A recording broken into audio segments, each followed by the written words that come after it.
Espresso friends, welcome back to Opus Elenae, where we celebrate our milestones, even if they're 3 months late. Back in November, amidst an absolutely chaotic mess of an autumn, the channel hit 15,000 followers and I promised a giveaway. So here we are. The last time I made a goldwork pilgrim's bag and gave it away, 10K seems so long ago, there were a ton of entries and everyone was really excited about it, so I figured why reinvent the wheel? Stick around until the end of the video or follow me on my other social media accounts for details on the actual giveaway. Forgive me for the short intro, I'll go into more detail in the actual video. I do have to get this done in one take if I can, because immediately after I'm done filming, I have to go pick up Tornado from a protest walkout that their school is doing. So I don't have a lot of time here, but it seems like the right place to remind everyone that this is not a safe space for bigots, Nazis, ICE agents, and to be honest, most conservatives. If you think that disappearing people, any people, miss me with this whole but they're illegal nonsense,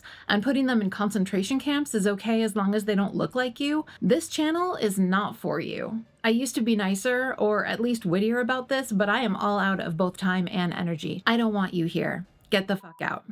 And now, everyone who is left, go grab your cuppa. You've earned it. Today, I am drinking Old Growth Alchemy Starless Sea Black Tea. You may remember it from my Solstice Tea Countdown series, where I rated it 9 out of 10 stars. It is a subtly smoky black tea with vanilla, lemon, and just a bit of a floral note from the honey bush. And it's sparkly. Let's get into it. It's not really an embroidery project unless I pull out one of my TF Woodcraft slate frames. As always, their work is immaculate, and if you're in the market for a slate frame, I highly recommend. In fact, let him know I sent you. I don't get anything out of it, but it amuses me to imagine them being like, another one? I like to dress my frames with twill tape instead of sewing the fabric directly to the frame every project because it's a pain to do and I'd rather just do it once. I like to give my fabric a quick press before stretching it. I feel like it behaves better. The fabric this design is on is too wide for my frame, but I don't want to cut it, so instead I'm doing a double rolled hem about 1 inch wide on 2 sides and securing them with wide basting stitches. Now I'm going to pin the hemmed sides to the twill tape, making sure the pins are close together and evenly spaced. I could baste the fabric to the tape, which has the advantage of no sharp points on the work, but I'm lazy and this feels quicker. It is not quicker. Next, I'll slide the spacer bars into place. There are many holes drilled into these bars, and the tension on the work comes from putting pins into the holes to hold the crossbars apart. Only I forgot my actual pins, so I had to make do with bobby pins.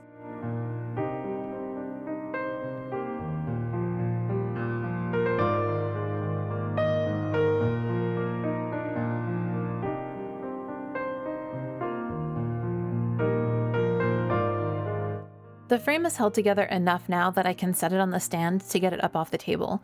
These also come from TF Woodcraft and are walnut. I like having a variety of colors in my equipment. These are great for traveling if you know you'll have a surface big enough for all 4 feet to stand on.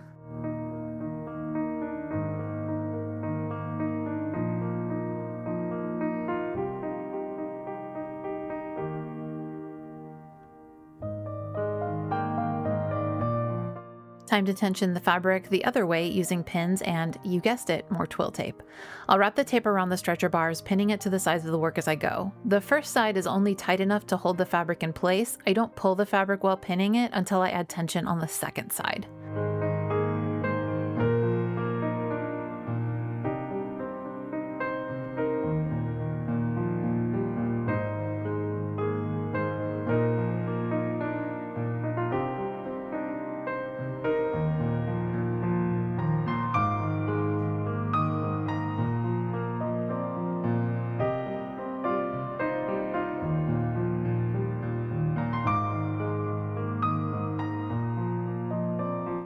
This is another kit from Anne Juliet's Shining Threads, just like the last goldwork pilgrim's bag I made.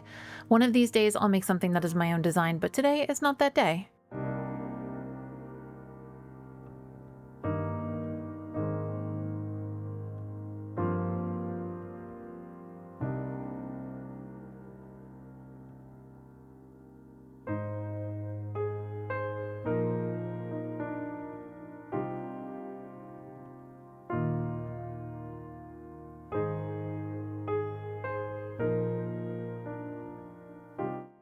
I started this project while partner was watching a super depressing movie that I didn't want to be in the same room as, and I was just working with the gold thread that Anne Juliet put in the kit.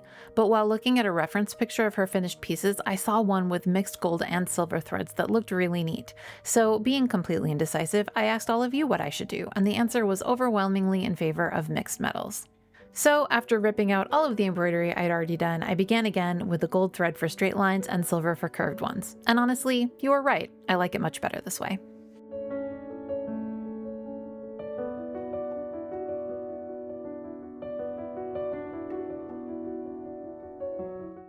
I started out on my gooseneck embroidery stand that I used for the heraldry project because I felt like it would be easier to manage, but it ended up being a pain to move around from the armchair. And honestly, the armchair isn't suited to large frame embroideries like that, it leans too far back. So I broke out the trestles and set up a dedicated embroidery station with a stool and a side table, and that worked much better.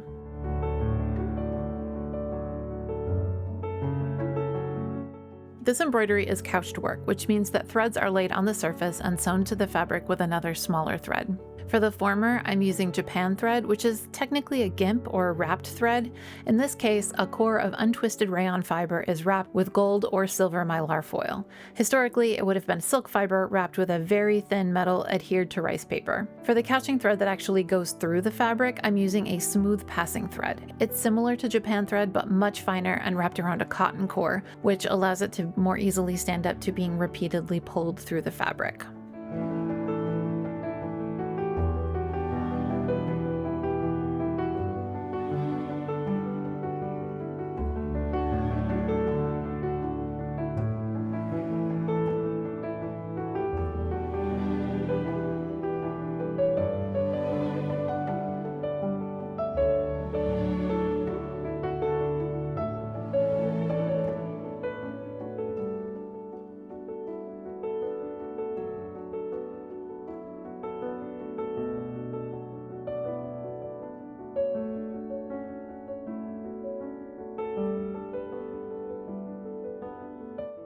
In order to finish the ends of the Japan thread, I will have to get them to the back side of the fabric. There are a few steps to doing this, which can be done in just about any order.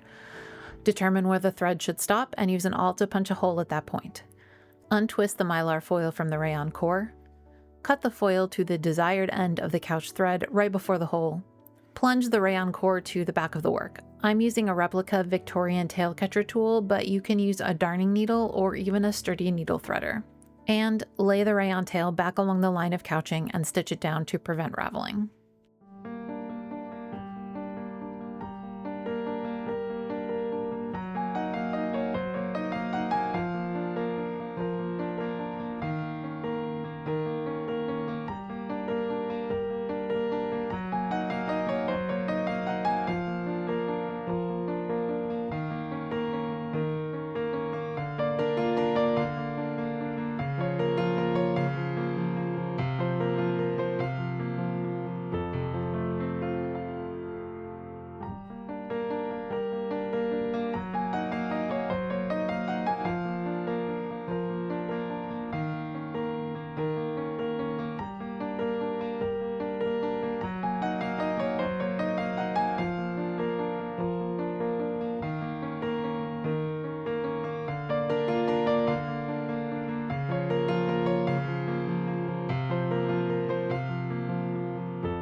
The kit came with several different faux gems and pearls to embellish the embroidery, so after laying them all out to figure out where I wanted to place everything, I started sewing them down. The gems are set in little bezels that have channels in them that allow me to sew them securely without holes in the gems themselves. The white teardrops will go over the intersections of the straight gold lines, and I forgot to get footage of the pearls, but I sewed them in clusters over the silver thread intersections, a large pearl over the crossing, and 4 smaller pearls arranged on top of the threads surrounding it. The green ones will be arranged around the center intersection and at the sides and corners.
Thank you to all of my current and continuing Ko-fi members, especially my newest linen tier member, Caitlin. Your support and the support of all of my members and croissants makes it easier to do what I do and provide quality content for everyone. Thank you all so much. Stick around after this brief commercial break to see the construction of the bag. I'm using the scraps of my green manuscript challenge dress to create the back lining and straps of the pilgrim's bag to match the green gems. I don't have a ton of the fabric left, so I'm cutting the strap first to make sure I have enough for that.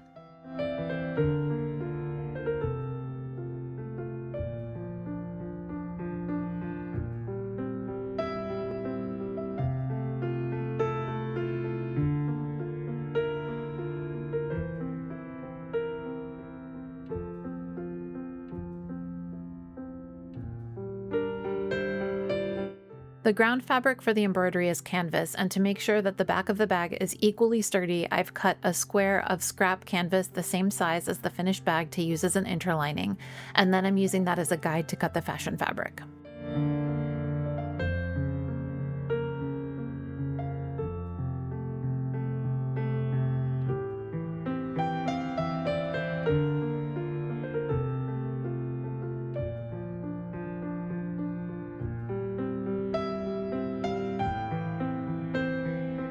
I'm constructing this bag differently than the last couple I've made. Instead of bag lining it, I'm going to create the back and front as 2 lined panels and then attach them together after. I'll fold the seam allowances of the back fabric over the canvas interlining and clip them into place. Then I'll fold the lining seam allowances inward and whip stitch around the entire panel, rinse and repeat with the front panel.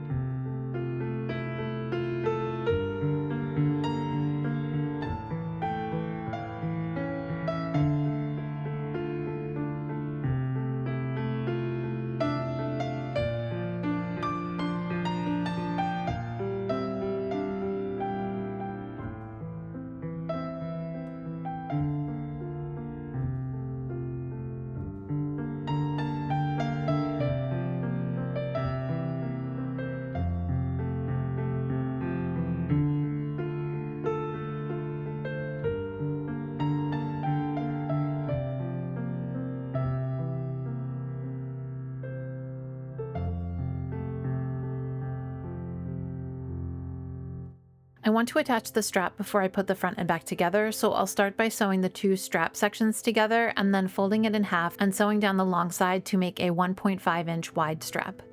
Then I'll use a long dowel to turn the strap right side out and iron it flat.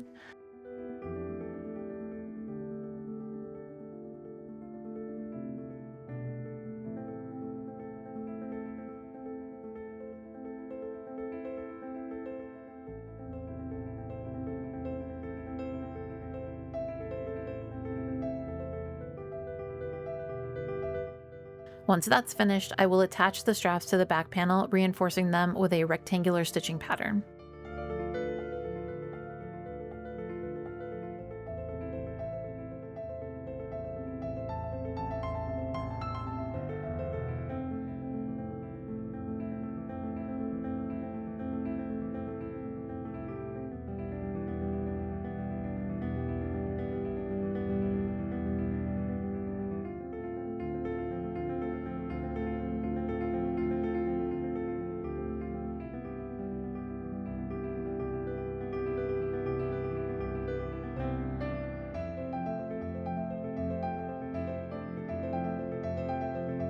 Time to assemble the bag. In much the same way as before, I'll clip the two panels together at the bottom and sides and then whip stitch around the edges to securely attach them.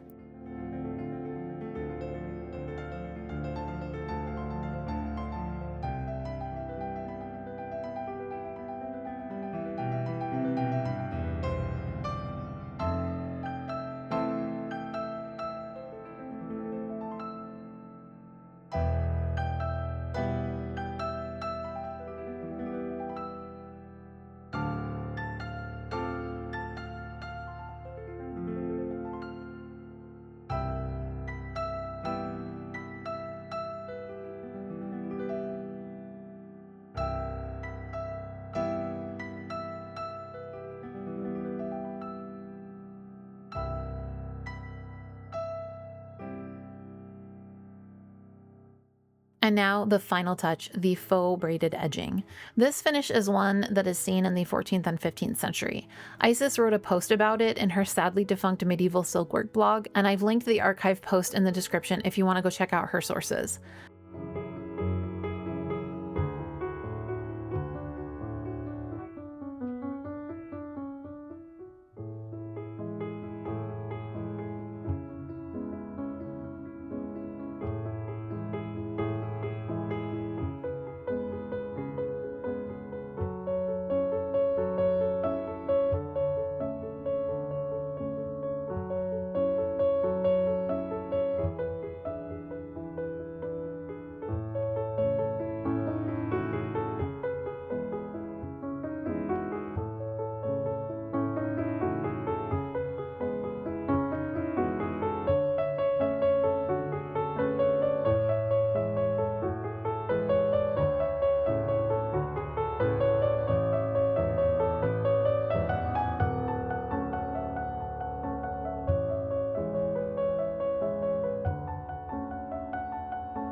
The braid is formed by attaching two lengths of string, in this case one strand of green DMC soft matte thread and 3 strands of thin Japan gold thread, to the top of the seam, and then bringing one set of threads to the center, stitching them into place, and then looping the other set of threads around the other to secure in the center the same way.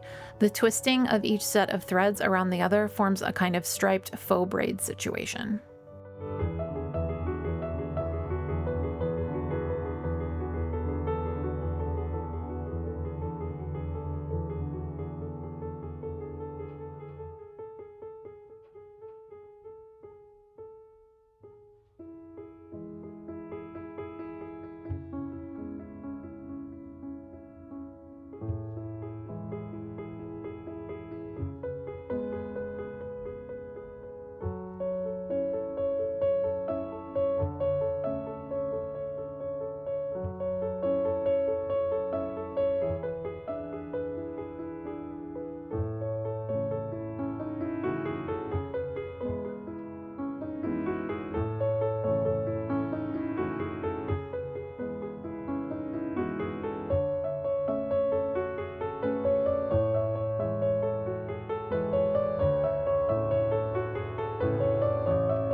Thanks for sticking around. I'm glad you stayed. Now, as promised, the giveaway details, it's really simple. Go to opuselnae.com/15k and fill out the form. That's it. You get one entry, you have to have a valid email address, and if you win, a valid mailing address so I can send it to you. The giveaway will end on February 27th and the winner announced on March 1st after I confirm everything with them. All of this information will be in the description box below, and I'll also make a community post with the details. Go forth and enter. If you enjoyed this video and want to support the channel, hit the like button and drop a comment telling me whether you like the mixed metals or if I made a terrible mistake and should have stuck with just the gold. And do click the Discord link in the description box to join the croissant basket. Until next time, be kind, do the work, continue supporting marginalized people, and keep creating. Will.